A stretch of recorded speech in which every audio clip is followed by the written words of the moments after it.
Hello दोस्तों, स्वागत है आपका हमारे यूट्यूब चैनल पे। दोस्तों, आपको तो पता ही है कि करंट अफेयर क्वेश्चंस कितने ज़्यादा इंपॉर्टेंट होते हैं, तो इसलिए हम इस वीडियो के अंदर करंट अफेयर क्वेश्चंस करेंगे। तो ध्यानपूर्वक आप सारे क्वेश्चंस को प्रॉपर तरीके से समझने का प्रयास कीजिएगा और जो भी घटनाएं होती है उनसे इनको रिलेट करके कोशिश करेंगे, तो आपको ये अच्छे तरीके से याद होने की पूरी पूरी संभावना बन जाएंगी। तो वीडियो को स्टार्ट करें उससे पहले रिक्वेस्ट है कि इस वीडियो को लाइक कर दीजिए, शेयर कर दीजिए और चैनल पर नया चैनल को सब्सक्राइब करके आप हमारे साथ जुड़ जाइए, जिससे कि आपकी प्रॉपर तरीके से करंट अफेयर की तैयारी हमारे साथ हो जाएगी। चलिए, सबसे पहला क्वेश्चन करते हैं कि भारत की 5 क्षेत्रीय परिषदों का अध्यक्ष कौन है? ठीक है, प्रधानमंत्री, गृह मंत्री, कानून मंत्री या फिर मुख्यमंत्री। तो दोस्तों, जो 5 क्षेत्रीय परिषद होती हैं उनका जो अध्यक्ष होता है वो गृह मंत्री होता है। ठीक है, गृह मंत्री होता है। तो केंद्रीय गृह मंत्री इन 5 क्षेत्रीय परिषदों के अध्यक्ष होते हैं, जबकि राज्यों के मुख्यमंत्री और संबंधित क्षेत्रीय परिषद के केंद्र शासित प्रदेशों के प्रशासक उप राज्यपाल इनके सदस्य होते हैं। जिनमें से क्या होता है कि हर साल रोटेशन के आधार पर उपाध्यक्ष होता है। और केंद्रीय गृह मंत्री अमित शाह ने हाल ही में बिहार के पटना में पूर्वी क्षेत्रीय परिषद का 26वां बैठक की अध्यक्षता की थी। ठीक है, चलिए अगले क्वेश्चन से बढ़ लेते हैं। अगला क्वेश्चन कहता है कि कौन व्यक्ति हाल ही में राजस्थान राज्य के नए मुख्यमंत्री बने हैं? राजस्थान राज्य के भजनलाल शर्मा, बाबा बालकनाथ, मोहन यादव, विष्णुदेव साय। तो दोस्तों, आपको बता दूं मैं कि भजनलाल शर्मा आपके राजस्थान राज्य के मुख्यमंत्री बने हैं। आपको पता ही होगा कि अभी हाल ही में 5 राज्यों के चुनाव हुए थे, जिसमें 3 स्टेट में बीजेपी ने जीत दर्ज की थी, जिसमें एमपी में आपके मोहन यादव जी को चुना गया है, और छत्तीसगढ़ में विष्णुदेव साय जी को, और भजनलाल शर्मा है आपके राजस्थान के चुने गए हैं। ठीक है, चलिए अगले क्वेश्चन तो पढ़ लेते हैं। हाल ही में FIH हॉकी पुरुष जूनियर विश्व कप 2023 किस शहर में आयोजित किया गया? Mexico, Kuala Lumpur, Chile, Japan. तो दोस्तों, कुआलालंपुर के अंदर, ये थोड़ा टाइपिंग मिस्टेक है, कुआलालंपुर के अंदर FIH हॉकी पुरुष जूनियर विश्व कप 2023 का आयोजन किया गया। ठीक है, चलिए अगले क्वेश्चन पढ़ लेते हैं। किस सुंदरी ने मिस इंडिया USA 2023 का खिताब जीता है?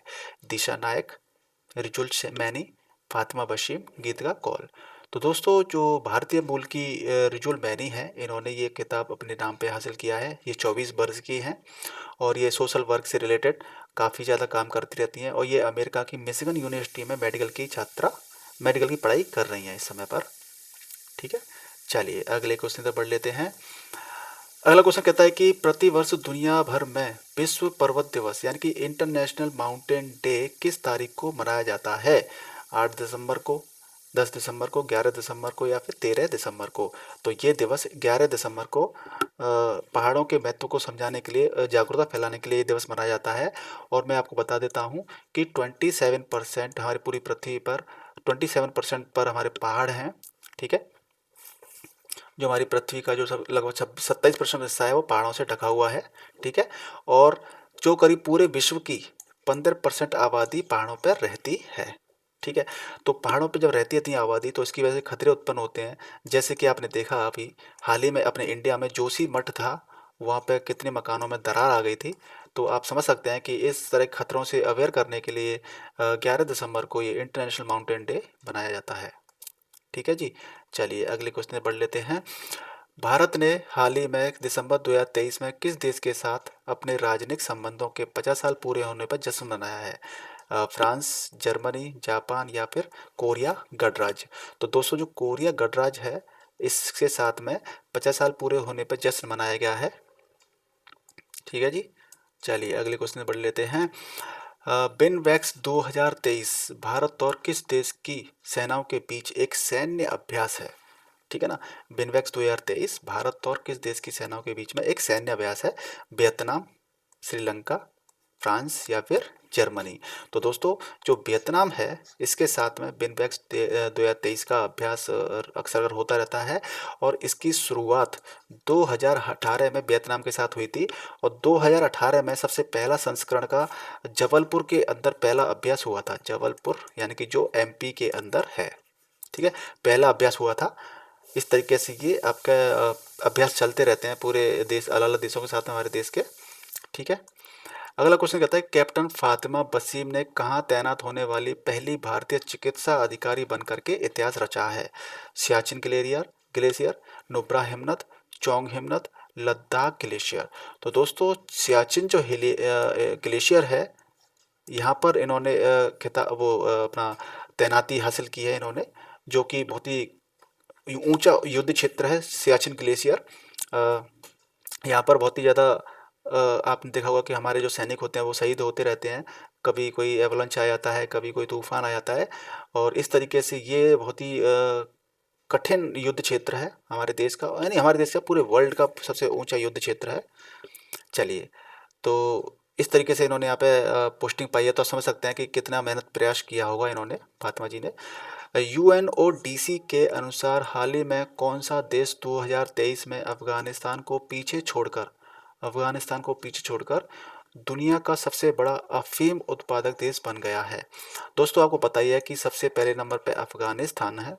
ठीक है, अफगानिस्तान, ठीक है, अफगानिस्तान है पहले नंबर पे। तो इसको पछाड़ करके कौन सा देश पहले नंबर पे आ चुका है? म्यांमार, पाकिस्तान, भूटान या फिर श्रीलंका? तो आपका आंसर हो जाता है म्यांमार ने ऐसा कर दिखाया है। और अ,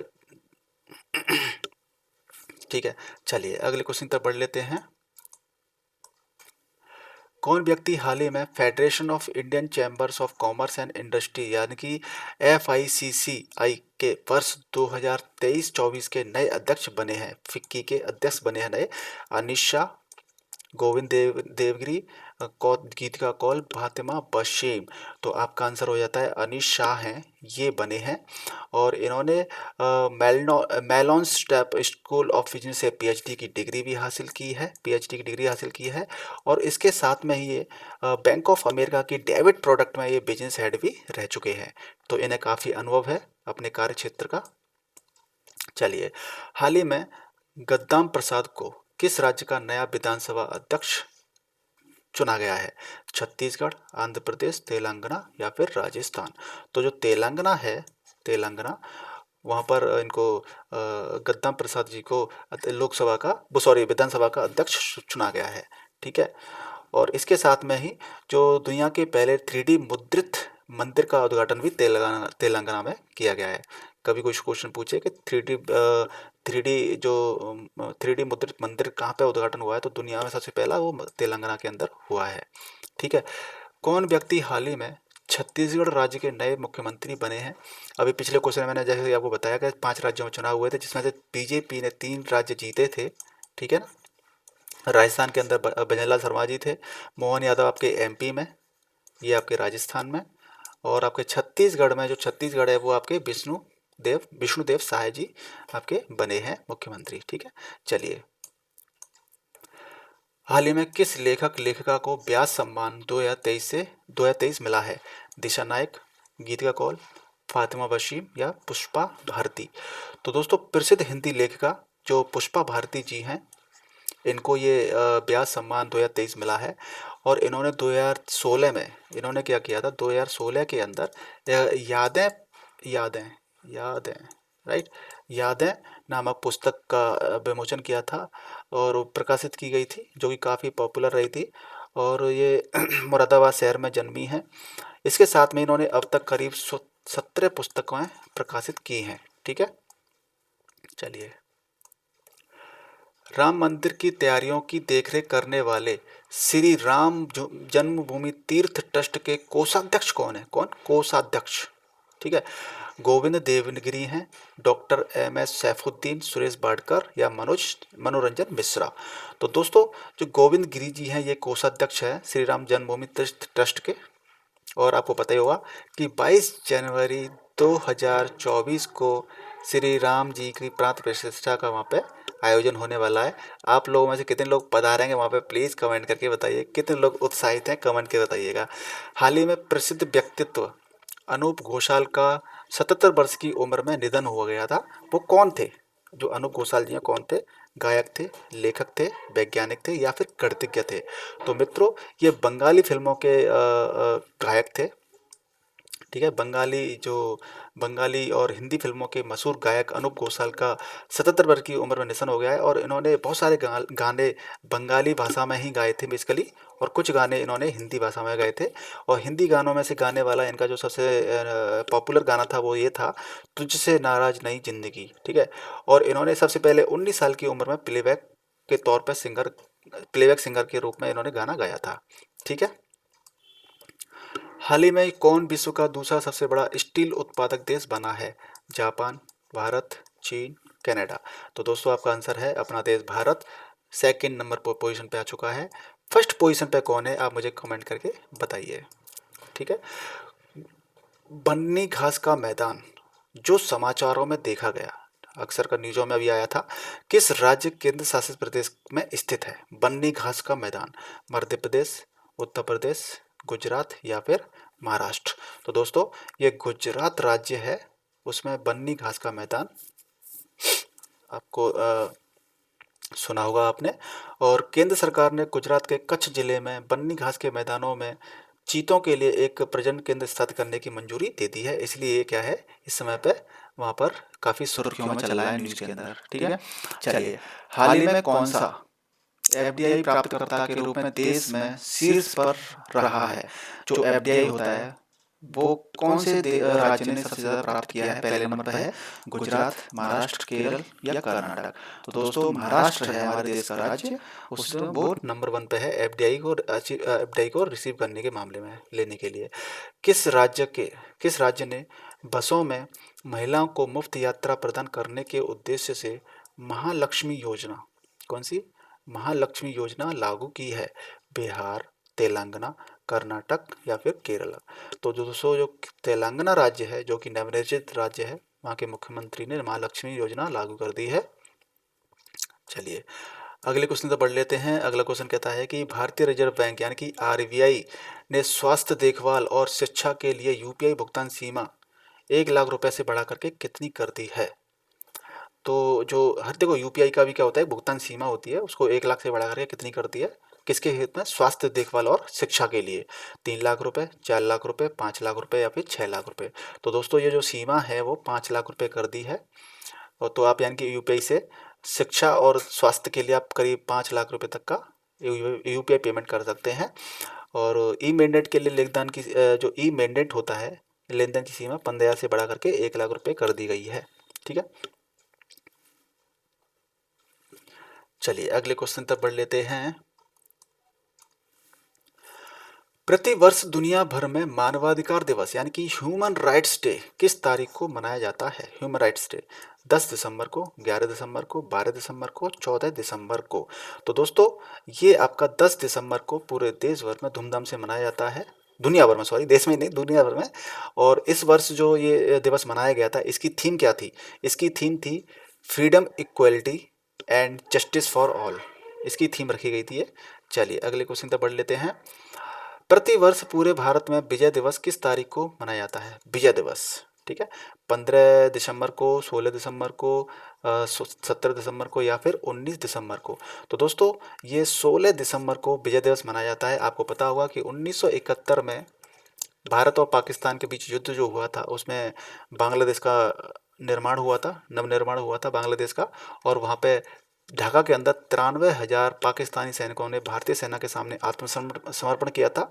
इसी को मुद्दे ने रखते हुए हम अपना विजय दिवस मनाते हैं 16 दिसंबर को, ठीक है। चलिए हाल ही में बीसीसीआई ने किस क्रिकेटर के लिए अर्जुन अवार्ड की सिफारिश की है? केएल राहुल, मोहम्मद शमी, जसप्रीत बुमराह या विराट कोहली। तो दोस्तों जो इंडियन बॉलर हैं मोहम्मद शमी, इनको अर्जुन अवार्ड की सिफारिश की है, और इनको अर्जुन अवार्ड मिलने की संभावना है पूरी पूरी, न्यूज़ में वैसे आ चुका है। चलिए अगले क्वेश्चन तो पढ़ लेते हैं। हाल ही में भारत ने किस देश के साथ ई वीज़ा सेवाएं फिर से शुरू कर दी हैं? संयुक्त राज्य अमेरिका, रूस, चीन या कनाडा। तो दोस्तों ये कनाडा के साथ में हमारे देश ने ई वीज़ा सेवाएं शुरू फिर से कर दी हैं। आपको पता ही होगा कि कनाडा के साथ में हमारा जो खालिस्तानियों के आतंकवादी हैं उनके वजह से जो कोल्ड वॉर चल रहा था उसकी वजह से हमारे देश ने वीज़ा सेवाएं बंद कर दी थी, लेकिन अब फिर से शुरू कर दी गई हैं ई वीज़ा सेवाएं। चलिए मित्रों, आपके लिए हम इतनी मेहनत करते हैं, प्रयास करते हैं, आप लोग हमारी वीडियो को लाइक और शेयर नहीं करते हो। प्लीज़ आप वीडियो को लाइक, शेयर और चैनल को सब्सक्राइब करके हमारे साथ जुड़ जाइए, जिससे कि आपकी तैयारी, गवर्नमेंट पेपर की तैयारी हम आपकी प्रॉपर तरह से करा सकें। हाल ही में मोहन यादव भारत के किस राज्य के नए मुख्यमंत्री बने हैं? दोस्तों, ये क्वेश्चन कई बार आ चुका है, मैं आपको बता देता हूँ कि मोहन यादव आपके एमपी के नए मुख्यमंत्री बने हैं। राजस्थान के आपके भजनलाल शर्मा जी हैं। तेलंगाना के रेवंत रेड्डी हैं। ठीक है ना। और जो आपका इसके अंदर एक नहीं है, वो छत्तीसगढ़ है। छत्तीसगढ़ के जो मुख्यमंत्री बने हैं वो विष्णुदेव साय बने हैं। ठीक है। चलिए अगले क्वेश्चन से पढ़ लेते हैं। हाल ही में जयपुर के बैक्स म्यूजियम में, जो बैक्स म्यूजियम है जयपुर का, किस भारतीय क्रिकेटर का बैक्स स्टैचू लगेगा? Wax statue. ठीक है। महेंद्र सिंह धोनी, हार्दिक पांड्या, विराट कोहली, सचिन तेंदुलकर। तो दोस्तों विराट कोहली हैं, इनका टैटू बैक्स म्यूजियम में स्टैचू लगेगा। ठीक है। हाल ही में महाराष्ट्र सरकार ने किसे मंगेशकर पुरस्कार देगी? लता मंगेशकर पुरस्कार महाराष्ट्र सरकार किसको देगी? सुरेश वाडकर, मनोरंजन मिश्रा, दिशा नाइक या गीतिका कौल? जो सुरेश वाडकर जी हैं उनको ये पुरस्कार ससम्मान दिया जाएगा। हाल ही में कौन सी राज्य सरकार सभी जिलों में पीएम कॉलेज ऑफ एक्सीलेंस स्थापित करेगी? पीएम कॉलेज ऑफ एक्सीलेंस स्थापित करेगी। पश्चिम बंगाल, सिक्किम, मध्य प्रदेश या फिर आंध्र प्रदेश? तो दोस्तों मध्य प्रदेश राज्य के मुख्यमंत्री मध्य प्रदेश के अंदर ये पीएम कॉलेज ऑफ एक्सीलेंसी स्थापित करेगी राज्य सरकार। ठीक है। चलिए अगले क्वेश्चन तक बढ़ लेते हैं। अगला क्वेश्चन कहता है कि हाल ही में आई रिपोर्ट के अनुसार किस देश ने 6 दशकों में आधे से अधिक ग्लेशियर खो दिए हैं? 6 दशकों में यानी 60 साल के अंदर करीब आधे से ज़्यादा ग्लेशियर खो दिए हैं। पेरू, जकार्ता, फिजी या फिर चिली? तो दोस्तों जो पेरू देश है इसने अपने 6 दशक के अंदर करीब आधे से ज़्यादा ग्लेशियर खो दिए हैं, जो कि बहुत ही चिंताजनक बात है। ग्लेशियर खो देना मतलब पानी का स्तर बढ़ना, गर्मी बढ़ जाना, ये आपके संकेत मिलते हैं। मतलब गर्मी बढ़ती है तो ग्लेशियर पिघल जाते हैं। किस देश की महिला क्रिकेटर नाहिदा अख्तर को नवंबर 2023 के लिए ICC player of the month का सम्मान मिला है? ICC player of the month का सम्मान मिला है। पाकिस्तान, बांग्लादेश, नेपाल या फिर अफगानिस्तान? तो दोस्तों जो नाहिदा अख्तर हैं वो बांग्लादेश की क्रिकेटर हैं, इनको ये पुरस्कार मिलेगा। ठीक है। चलिए अगले क्वेश्चन की तरफ बढ़ते हैं। हाल ही में आईफोन निर्माता फॉक्सकॉन किस राज्य में $1.67 बिलियन का निवेश करेगी? कर्नाटक, केरल, महाराष्ट्र या फिर गुजरात? तो दोस्तों जो कर्नाटक राज्य है उसमें फॉक्सकॉन आईफोन निर्माता कंपनी है वो $1.67 बिलियन का निवेश करेगी कर्नाटक के अंदर। राइट। चलिए हाल ही में डोनाल्ड टस्क किस यूरोपीय देश के नए प्रधानमंत्री बने हैं? Donald tusk Luxembourg, Italy, Poland या फिर रोमानिया? तो दोस्तों जो पोलैंड राज्य है, यूरोपियन देश है, उसके डोनाल्ड टस्क नए प्रधानमंत्री बने हैं। ठीक है। किस देश में चक्रवात जैस्पर, जो कि अभी आया था, जैस्पर से हजारों लोग प्रभावित हुए थे, वो कौन सा देश है?